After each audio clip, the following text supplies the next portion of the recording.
नमस्कार किसान भाइयों। मैं आज आप लोगों को शेड का संरचना, शेड किस तरीके से बनाना चाहिए, कौन से एरिया में किस तरीके की शेड पाई जाती हैं, या किस तरीके के शेड कौन से एरिया में बनाना चाहिए, शेड पे कितना लागत लगाना चाहिए, शेड को कितना स्पेस देना चाहिए और ओपन एरिया को कितना स्पेस देना चाहिए, ये सब चीज़ें मैं आपको बताऊंगा। लेकिन उससे पहले आप अगर हमारे चैनल पे नए हैं तो चैनल को सब्सक्राइब करिए और वीडियो को लाइक करिए। और अच्छा लगे तो आप एक दो लोगों को और आप बता सकते हो कि आप इस चैनल को देखिए और इससे कुछ जानकारी लीजिए। तो मैं वीडियो में आगे बढ़ता हूँ। तो शेड बनाते वक्त आपको किस किस चीज़ों का ध्यान रखना है। सबसे पहला कि शेड आप कौन से एरिया में बना रहे हैं, क्या वहाँ ऐसा तो नहीं है कि ज़्यादा बारिश होती है या फिर नमी बनी रहती है। अगर आपको 2 या 3 तरीके की शेड है, जैसे एक ग्राउंडेड है जो ज़मीन पे बनता है, तो वो तो आपको वैसे एरिया में जहाँ कम बारिश होती है, जहाँ उसकी मिट्टी मुलायम होती है, उस जगह पे आप ग्राउंडेड बना सकते हैं। और एक होता है एलिवेटेड, मतलब ग्राउंड से 2-3 फीट उठा हुआ।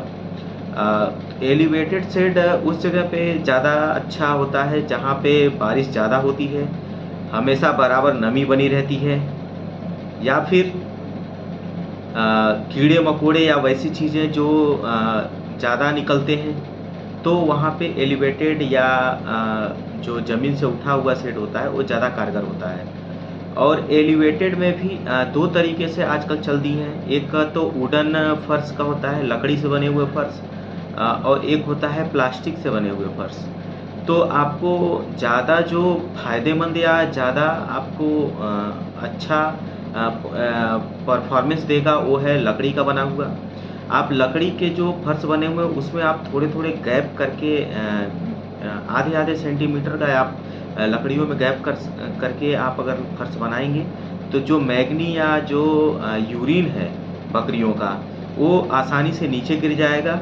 और लकड़ी की एक और विशेषता है कि वो क्या करता है कि यूरिन जो पास करती हैं बकरियाँ, उसको वो ईज़िली सोख लेता है, जिससे वो क्या होता है कि लंबे टाइम तक आपके जो शेड हैं उनमें नमी नहीं बनी रहती है और इन्फेक्शन होने का डर भी कम हो जाता है। लेकिन आप एक चीज़ देखे होंगे, जो शेडों में पक्के फर्श बना देते हैं वो सबसे ज़्यादा खतरनाक होता है। आप कभी भी शेडों में, जो शेड के अंदर या बाहर जहाँ भी आप रखें जानवरों को, वो नीचे से आप पक्का फर्श ना बनाएँ। उससे क्या होता है कि नमी बराबर बनी रहेगी, जानवर उस पे अगर बैठेंगे या वैसी चीज़ें होंगी तो वो निमोनिया या कोई भी इन्फेक्शन होने का डर रहेगा। इसलिए हमेशा जो शेड का फर्श होगा वो कच्चा होगा, उसमें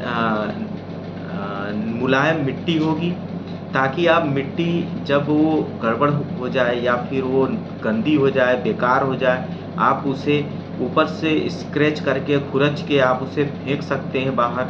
और दूसरी जो स्वस्थ मिट्टी है, जो अनफर्टाइल या वैसे जगहों से आती है, उसको आप लाके उस शेड में डाल सकते हैं। जिससे क्या होगा कि मिट्टी बदलना बहुत ज़रूरी है, क्योंकि मिट्टी में बहुत दिनों तक बकरियां यूरिन पास करती हैं, मैग्नी गिरता है, उससे इन्फेक्शन होने का डर रहता है। तो ये तो आप चेंज कर सकते हैं जो कच्ची फर्श होती है, लेकिन पक्के फर्श को आप रोज़-रोज़ धो नहीं सकते, क्योंकि उसमें बहुत ज़्यादा टाइम बर्बाद होगा और लेबर, आज की डेट में आप जानते हैं कि लेबर मिलना कितना मुश्किल है। तो इस चीज़ों को आपको देखते हुए इस चीज़ को आपको ये इंश्योर करना है कि आपको पक्का फर्श कभी नहीं बनाना है। और सीलन जो होती है, सीलन से बकरियों में निमोनिया का खतरा और इन्फेक्शन का खतरा बहुत बढ़ जाता है। तो आपको इस चीज़ को ज़रूर इंश्योर करना है कि फर्श हमेशा कच्चा हो।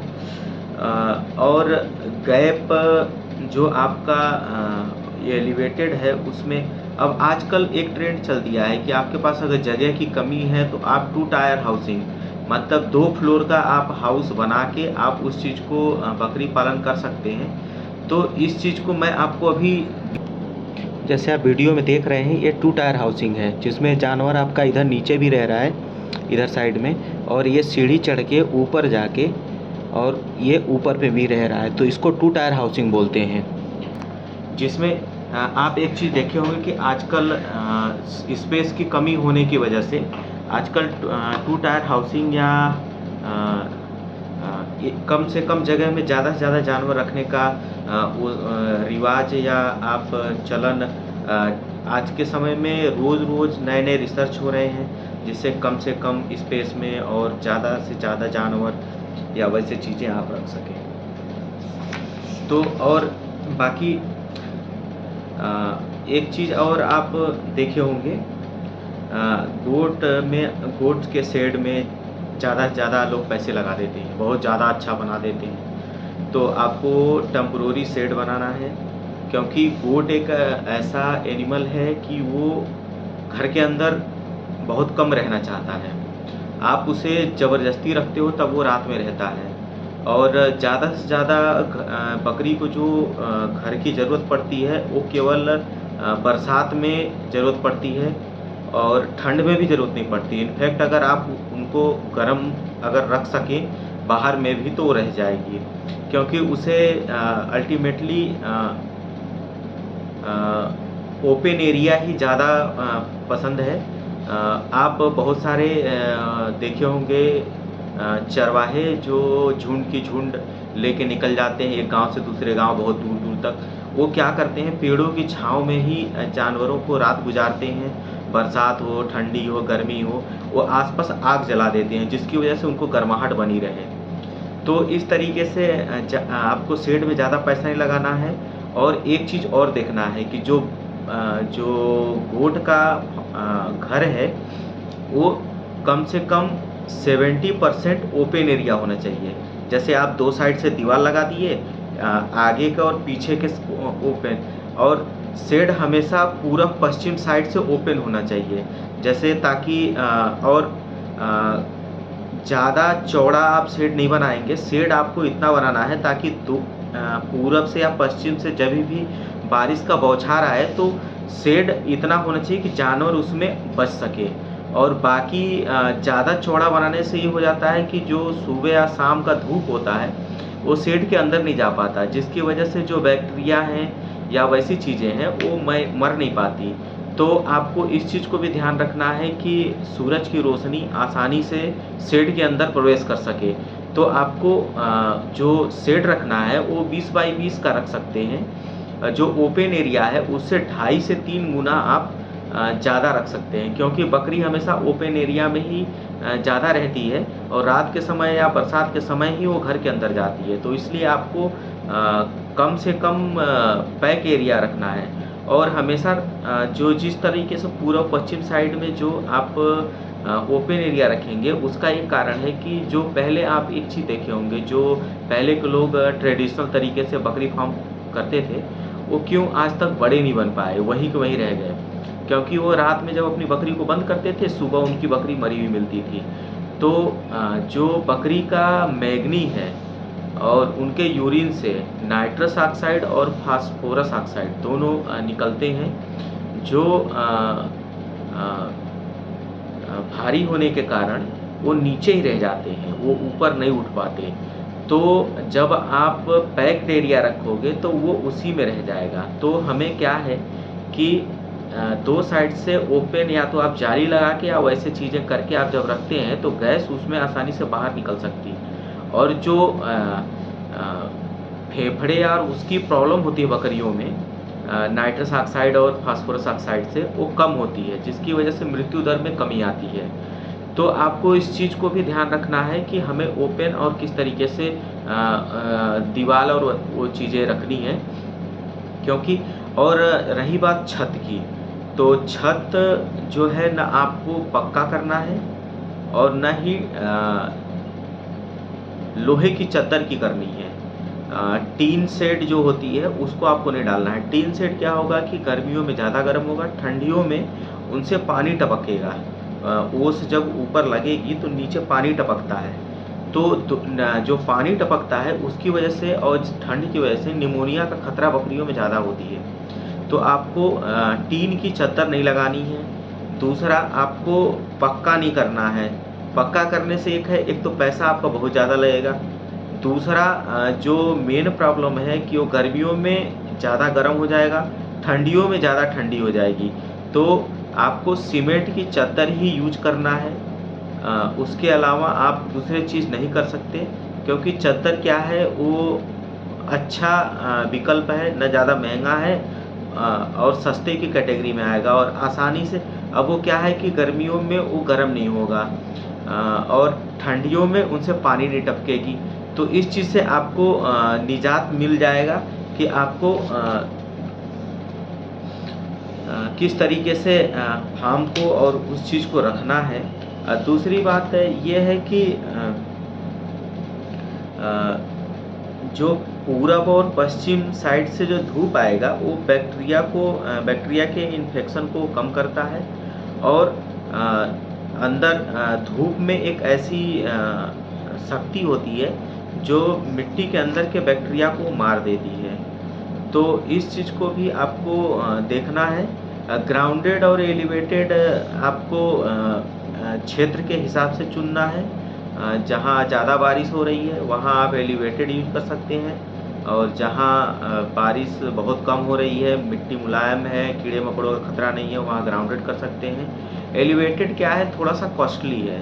एलिवेटेड थोड़ा सा महंगा पड़ेगा आपको, तो आपको इस चीज़ को भी ध्यान रखना है कि आप एलिवेटेड में फर्श के लिए कौन सा मटेरियल यूज कर रहे हैं। और बाकी 2 टायर हाउसिंग भी अच्छी ऑप्शन है।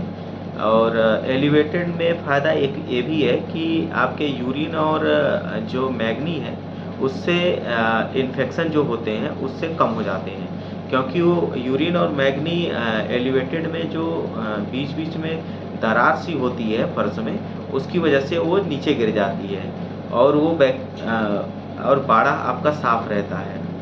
तो एलिवेटेड और उसमें ज़्यादा कुछ है नहीं।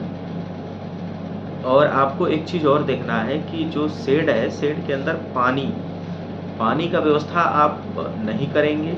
आपको ठंडियों में जानवर को सुबह या शाम पिला सकते हो और गर्मियों में सुबह, दोपहर, शाम और रात 3 या 4 बार में आप पानी पिला सकते हो। ज़्यादा पानी पिएंगे आपके जानवर तो उनका वेट नहीं बढ़ेगा। ज़्यादा अगर वेट नहीं बढ़ेगा तो जानवर से जो आपको दाम मिलना है लाइव वेट पे वो नहीं मिलेगा। जानवर ज़्यादा पानी पी लेगा तो वो कुछ खाएगा नहीं। तो इस चीज़ को आपको देखना है।